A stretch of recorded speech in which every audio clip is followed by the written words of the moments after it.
vás na to sami upozorní. Nechat si přepočítat pojistnou smlouvu se rozhodně vyplatí. Jak jsme se sami přesvědčili v jedné z pojišťoven, ušetřené částky se mohou pohybovat v řádu tisíců korun ročně. Ještě nikdy totiž neplatili Češi za nová auta tak málo peněz. Ekonomická krize nutí automobilky i prodejce zlevňovat. Bez ohledu na značku asi nenajdete na trhu auto, které by před rokem nestálo ve stejné verzi minimálně o několik desítek tisíc korun víc. Víc než kdy jindy se proto teď vyplatí sledovat, kolik platíte za pojištění vozu.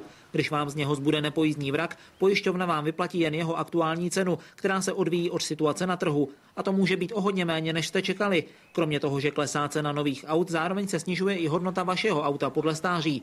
A tady je příklad. Za 4 roky cena tohoto vozu klesla zhruba ze 400 tisíc na nějakých 199-200 tisíc korun.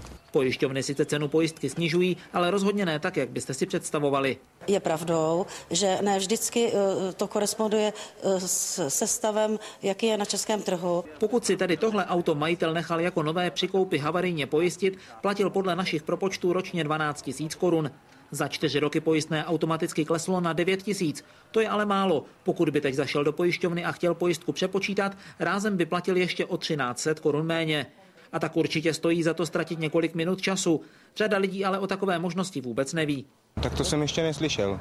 Já to nechávám víceméně na té pojišťovně. Takže především v tomhle případě platí důvěřuj, ale prověřuj. Většina pojišťoven své klienty na možné snížení pojistky neupozorňuje. Protože zájmem pojišťovny není snižovat pojistné, to znamená, aby si sami ubírali zisk. Ale pozor, pojišťovny sice musí vaší žádosti vyhovět, ale různě se brání. Některé například omezují období, kdy je možné podmínky měnit. Někdy je to jenom k datu podpisu smlouvy. A když přijdete o den později, máte smůlu. Počkáte si další rok. Z Liberce pro televizi Prima, Libor Tampier.